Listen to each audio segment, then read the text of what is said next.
ಮೀಸಲಾತಿ ಅಂತ ಬಂದಾಗ ಇಲ್ಲಿ ಜಾತಿ ಬೇಡ ಬಡತನವನ್ನ ಮಾನದಂಡವಾಗಲಿ ಅನ್ನುವಂಥದ್ದು ಇದೀಗ ಸದ್ಯಕ್ಕೆ ಹೇಳಿ ಬರ್ತಾ ಇರುವಂತಹ ಕೂಗು. ಮೀಸಲಾತಿ ದಿಕ್ಕು ಬದಲಿಸುವಂತೆ ದೆಹಲಿಯಲ್ಲಿ ಪ್ರತಿಭಟನೆ ಇದೀಗ ಮುಂದುವರೆದಿದೆ. ಮೀಸಲಾತಿಯಲ್ಲಿ ಜಾತಿಗಿಂತ ಬಡತನ ಮಾನದಂಡವಾಗಲಿ, ಮೀಸಲಾತಿ ದಿಕ್ಕು ಬದಲಿಸುವಂತೆ ದೆಹಲಿಯಲ್ಲಿ ಪ್ರತಿಭಟನೆ ನಡೀತಾ ಇದೆ.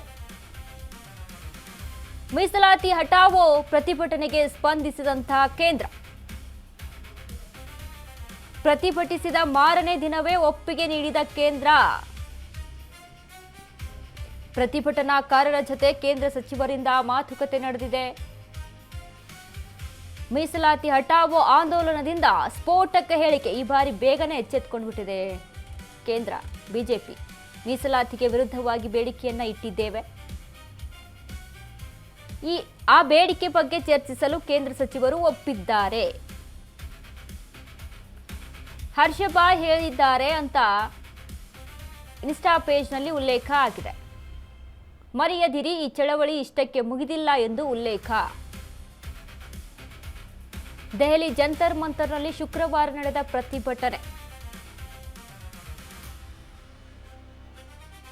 ಹಲವು ಪ್ರತಿಭಟನಾಕಾರರನ್ನ ವಶಕ್ಕೆ ಪಡೆದಿದ್ದಂತ ಪೊಲೀಸರು.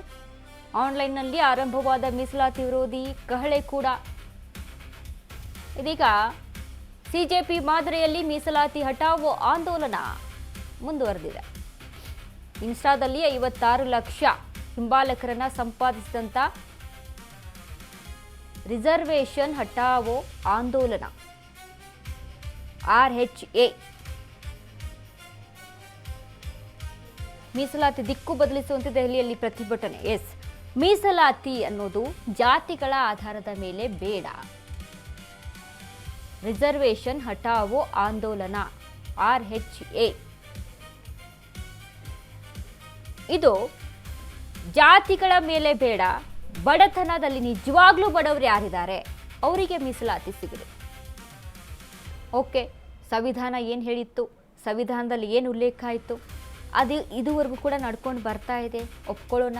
ಬಟ್ ಅದರಲ್ಲಿ ನಿಜವಾಗಿಯೂ ಕೂಡ ಬಡವ ಯಾರಿದ್ದಾನೆ, ಯಾರಿಗೆ ಹೋಗಿ ತಲುಪಬೇಕು ಆ ಮೀಸಲಾತಿ, ನಿಜಕ್ಕೂ ಅವಶ್ಯಕತೆ ಯಾರಿಗಿದೆ ಅಂಥವ್ರಿಗೆ ಸಿಗಲಿ ಮೀಸಲಾತಿಗಳು, ಬಡವರಿಗೆ ಸಿಗಲಿ. ಜಾತಿಗಳ ಆಧಾರದ ಮೇಲೆ ಯಾಕೆ ಕೊಡ್ತೀರಾ? ಹೌದು, ನಿಜವಾಗ್ಲೂ ಯಾರಿಗೆ ಅವಶ್ಯಕತೆ ಇದೆಯೋ ಅವರಿಗೆ ಸಿಗಬೇಕು ಮೀಸಲಾತಿಗಳು ಅಂತ ಬಂದಾಗ, ಸರ್ಕಾರದ ಮೀಸಲಾತಿಗಳು ಅಂತ. ಮೀಸಲಾತಿ ಇರೋದು ಯಾಕೆ? ಯಾರು ತುಂಬ ಕೆಳಮಟ್ಟದಲ್ಲಿದ್ದಾರೋ ಅವ್ರನ್ನ ಮೇಲಿನ ಹಂತಕ್ಕೆ ತೆಗೆದುಕೊಂಡು ಬರೋಕ್ಕೆ ಇದು ಸಹಾಯ ಆಗಲಿ ಅನ್ನುವಂಥ ನಿಟ್ಟಿನಲ್ಲಿ ಮೀಸಲಾತಿಗಳು ನಮ್ಮ ಸಂವಿಧಾನದ ಮುಖಾಂತರ ನಾವು ಪಡೆದುಕೊಳ್ತೀವಿ. ಅದರಲ್ಲಿ ನಿಜವಾಗ್ಲೂ ಕೂಡ ಯಾರು ಬಡವರಿದ್ದಾರಲ್ಲ ಅಂಥವ್ರಿಗೆ ಸಿಗಲಿ, ಜಾತಿಗಳ ಆಧಾರದ ಮೇಲೆ ಬೇಡ ಅನ್ನುವಂಥ ನಿಟ್ಟಿನಲ್ಲಿ ನಡೆದಂಥ ದೆಹಲಿಯಲ್ಲಿ ಜಂತರ್ ಮಂತರ್ನಲ್ಲಿ ನಡೆದಂಥ ಪ್ರತಿಭಟನೆ ಈ ಬಾರಿ ಕೇಂದ್ರ ಸರ್ಕಾರ ಬೇಗನೆ ಸ್ಪಂದಿಸಿದೆ. ನೋಡಿ ಹೇಗೆ ಎಚ್ಚೆತ್ತುಕೊಳ್ಳುತ್ತೆ ಅಂತ ಅಂದರೆ, ಒಂದು ಬಾರಿ ಪೆಟ್ಟು ತಿಂದ ಮೇಲೆ ಅದನ್ನು ಅದೇ ರೀತಿ ಕಂಟಿನ್ಯೂ ಮಾಡೋದು ಬೇಡ ಅನ್ನುವಂಥ ನಿಟ್ಟಿನಲ್ಲಿ. ಯಾಕೆ ಅಂತ ಅಂದರೆ, ಇದೇ ಸಿಜೆಪಿ ಪ್ರತಿಭಟನೆಯನ್ನು ನಡೆಸಿದಂಥ ಸಂದರ್ಭದಲ್ಲಿ ಒಬ್ಬ ಕೇಂದ್ರ ಸಚಿವನ ರಾಜೀನಾಮೆ ಆಗುತ್ತೆ ಅನ್ನೋದು ಯಾರು ಕೂಡ ಊಹೆ ಮಾಡಿರಲಿಲ್ಲ. ಆ ಲೆವೆಲ್ಗೆ ಹೋಗಿ ತಲುಪುತ್ತೆ, ಪ್ರಧಾನವರ ರಾಜೀನಾಮೆ ಆಗುತ್ತೆ. ಇದು ಕೂಡ ದೊಡ್ಡ ಮಟ್ಟಕ್ಕೆ ಹೋಗೋದು ಬೇಡ ಅನ್ನುವಂಥ ನಿಟ್ಟಿನಲ್ಲಿ ಸರ್ಕಾರ ಈಗಲೇ ಸ್ಪಂದನೆಯನ್ನು ಕೊಟ್ಟಿದೆ. ಇದ್ರ ಬಗ್ಗೆ ಏನು ಚರ್ಚೆ ಆಗುತ್ತೆ ನೋಡಬೇಕು, ಸರ್ಕಾರ ಏನು ನಿರ್ಧಾರ ತೆಗೆದುಕೊಳ್ಳೋದು.